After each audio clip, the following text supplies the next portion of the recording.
25 September दैनंदिन ज्ञानेश्वरी अध्याय 18 सर्व गीतार्थ संग्रह योग. अलंकापुरी पुण्यभूमी पवित्रम तेथे नांदतो ज्ञानराजा सुपात्र. तया आठविता महापुण्यराशी नमस्कार माझा सद्गुरु श्री ज्ञानेश्वरांसी. यद्दग्रे विषमेव परिणामे मृतोपमं तत्सुखं सात्विकं प्रोक्तम आत्मं बुद्धी प्रसादजम. आता चंदनाचे बूड सर्पी जैसे दुवाड का निधानाचे तोंड विवस्या जेवी. आगा स्वर्गीचे गोमटे आडव याग संकटे का बाळपण दासटे त्रास काळे. हे असो दीपाची सिद्धी अवघड धू आधी ना तरी तो औषधी जिभेचा ठावो. तया परी पांडवा जया सुखाचा रिगावा विषम जेत मेळावा यमधवांचा. देत सर्व स्नेहा मिठी आगी ऐसे वैराग्य उठी स्वर्ग संसारा काटी काढी जती. विवेक श्रवणे खरपुसे तेत व्रताचरणे कर्कशे करिता जाती भोकसे बुद्ध्याधिकांचे.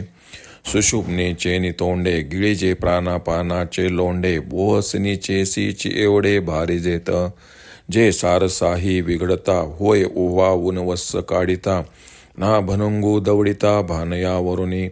पै माये पुढनी बाळक काळे नेता एकुलते एक होय का उदक तुटता मीना. तैसे विषयांचे घर इंद्रिया सांडिता थोर युगांतू होय ते वीर विरागु साहती. ऐसे ज्या सुखाचा आरंभू दावी काठिन्याचा क्षोभू मग शिराब्दी लाभू अमृताचा जैसा. पैल या वैराग्य गरळा धैर्य शंभू ओढवी गळा तरी ज्ञानामृते सोहळा पाहिजे ते. पै कोलिताही कोपे ऐसे द्राक्षाचे हिरवेपण असे ते परिपाकी का जैसे माधुर्य आते. ते वैराग्याधिक तैसे पीकलिया आत्मप्रकाशे मग वैराग्यासी नाशे अविद्या जात. तेव्हा सागरी गंगा जैसी आत्मिमिनल्या बुद्धी तैसी अद्वैनंदाची आपेसी खाणी उघडे. ऐसे स्वानुभव विश्रामे वैराग्य मूळचे परिणमे ते सात्विकयेने नामे बोलजे सुख. विषेंद्रिय संयोगाद् दत्तग्रे मृतोपमं परिणामे विषमीव तत्सुखं राजसं स्मृतम्. आणि विषेंद्रिया मेळ होता धनंजया जे सुख जाय थडिया सांडून दोन्ही. अधिकार्या रिगता गावो होय जैसा उत्साहो कारीनावरी विवाहो विस्तारिला. नाना आरोग्या जिभेपासी केळे गोळ साखरेसी का बचनागाची जैसी मधुरता पाहिली. पहिले सवचोराचे मैत्र हट भेटीचे कलत्र का लागवियाचे विचित्र विनोदते. तैसे विषेंद्रिय दोखी जे सुख जीवा ते पोखी मग उपडिला खडकी हंसू जैसा. तैसी जोडी आघवी आटे जीविताचा ठाये फिटे सुकृताची सुटे धनाची गाठी. आनिक भोगिले जे काही ते स्वप्न तैसे होय नाही मग हानीच्याही घाई लोळावे उरे. ऐसे आपत्ती जे सुख ऐहिक परिणमे देख परत्री कीरविख होऊनी परते. जे इंद्रिय जाता लळा दिदलिया धर्माचा मळा जाळूनी भोगिजे सोहळा विषयांचा जेत. ते तपातके बांधिती थावो तिये नरके देती ठावो. जेने सुखे हा अपावो परत्री ऐसा. पै नामे विष महुरे परी मारुनी अंती खरे तैसे आदी जे गोडीरे अंती कडू. पार्था ते सुख साचे वळिले आय रजाचे म्हणून न शिवे तयाचे अंग कही. यदग्रे चानुबंधे च सुखम मोहनमात्मनं निद्रालस्य प्रमादोत्यम तत्तामसो मुदाहतम. आणि अपयाचे निपाने अखाद्याचे निभोजने स्वैरश्री सन्निधाने होय जे सुख. का पुढिलाचे निमारे ना तरी परस्वापारे जे सुख अवंतरे भाटाचे बोली. जे आलस्यावरी पोखिजे निद्रे माझी जे देखिजे जयाच्या आद्यंती भुलिजे आपुली वाट. ते गा सुख पार्था तामस जान सर्वता हे बहुन सांगोची जे कथा असंभाव्य हे. ऐसे कर्म भेदे मुद्दले फळ सुखही त्रिधा आले ते हे यथागमे केले गोचर तुझ.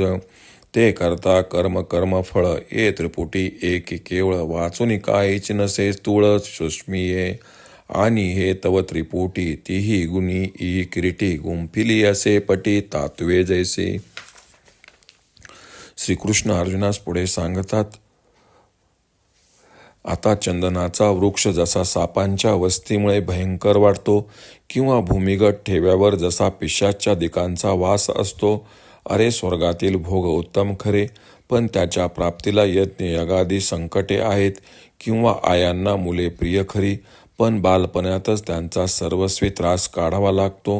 हे असो, दिवा लावायचा असेल तर आधी धुराची पीडा सहन करावी लागते किंवा गुणकारक औषधी घेण्यासाठी जिभेला अतिशय कडूपणा सोसावा लागतो.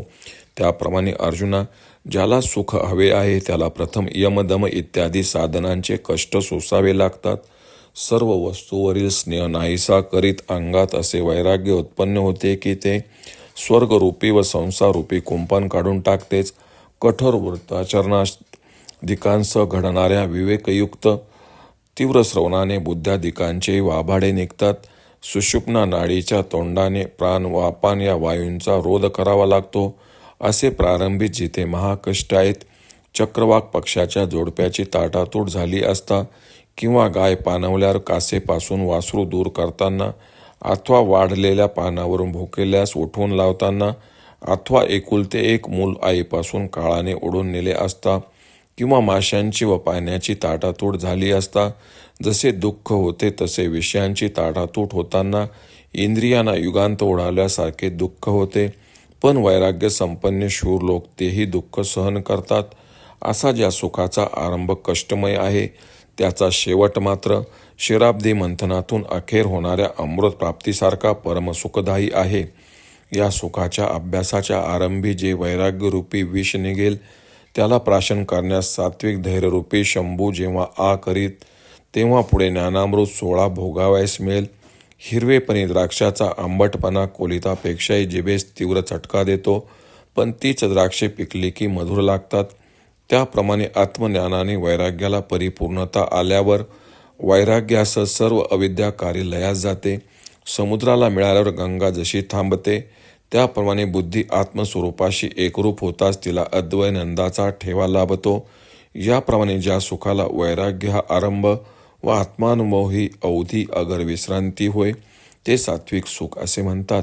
आणि अर्जुना, विषय व इंद्रियांचा संयोग झाला म्हणजे जे सुख पूर येऊन दुधडी भरून वाहू लागते, अधिकारी गावात आला म्हणजे किंवा कर्ज काढून विवाह समारंभ केला म्हणजे प्रथम जसे गोड लागते, किंवा रोग्याला केळी व साखर आरंभी जर गोड वाटली, किंवा बचना खाताना जरी चांगला वाटला, किंवा वरून संभावित पण स्वभावाने चोर असणारी आरंभीची मैत्री, बाजारी स्त्रीची प्रथम भेट, किंवा नाटकी पुरुषांचे आविर्भाव प्रथम मोहक वाटतात, तसे विषय व इंद्रियांच्या संयोगापासून होणारे सुख प्रथम आल्हाददायक वाटते. तरी खडकांवर साचलेल्या पाण्यात पडलेले नक्षत्रांचे प्रतिबिंब पाहून त्यावर रत नाही, अशा बुद्धीने झडप मारणाऱ्या हंसाची चोच जशी फुटते, तीच दशा जीवाची विषेंद्रिय सुखाने होत असते.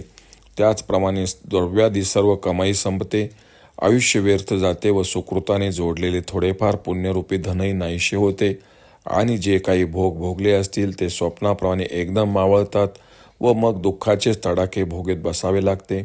जे राजस सुख इहलोकी असे संकटाच्या परिणामाला पावते पहा, आणि परलोकात तर खरोखर ते विष होऊन उलटते. जे इंद्रियांचे लाड पुरवण्यासाठी विहित धर्माज्ञा रूपशेत जाळून टाकून त्यांच्याकडून अनेक विषय भोगवितात, त्यामुळे पातकांना जोर चढतो व नरकप्राप्ती होते. या येथील राजस सुखाने परलोकी अशा प्रकारे घात होतो. हे पहा, विषय गोड आहे या वाक्यात गोड हे विशेषण केवळ शब्द मात्रच आहे, कारण ते त्याला लावले ते प्राण घेऊन आपले विषत्व शेवटी खरे करणारच. तसे आरंभी गोड वाटणारे राजस सुख हे परिणामी विषवत होय. पार्था, ते सुख केवळ रजोगुणाचे बनले आहेत. तू कधी त्याच्या वाटेत जाऊ नकोस. आणि अपयपानाने, अभ्यक्षभक्षणाने व स्वैराचारी स्त्रीच्या संसर्गाने जे सुख प्राप्त होते, अथवा दुसऱ्याचा घात करून, अथवा दुसऱ्याच्या द्रव्याचा अपहार करून, किंवा स्तुतीपाठकांच्या भाषणाने जे सुख होते, ते आळसाने वाढते, झोपेत अनुभवाला येते, व ज्या सुखाच्या आरंभी व शेवटी आपल्या कल्याणाचा मार्ग दिसेनास होतो. पार्था, ते सुख पूर्णपणे तामस होय असे समज. त्याचे मी फार वर्णन करीत नाही, कारण त्याला सुख म्हणणे बरोबर नाही. याप्रमाणे सुखाला कारणीभूत असणारे जे कर्म, त्याचे त्रिविध भेद असल्यामुळे त्याचे फल जे सुख, त्याचे 3 भेद झाले. ते तुला यथाशास्त्र सांगितले. कर्ता कर्म व कर्मफल अशी जी एक त्रिपुटी होते, त्याशिवाय या स्थूल सूक्ष्म सृष्टीत दुसरे काहीच नाही. आणि अर्जुना, वस्त्र जसे तंतूंनी बनलेले असते, तशीच ही त्रिपुटी सत्वरजोतम या 3 गुणांनी बनलेली आहे. ओम श्री रुक्मिणी पांडुरंगाय नमः. ओम श्री ज्ञानराज माऊली नमः.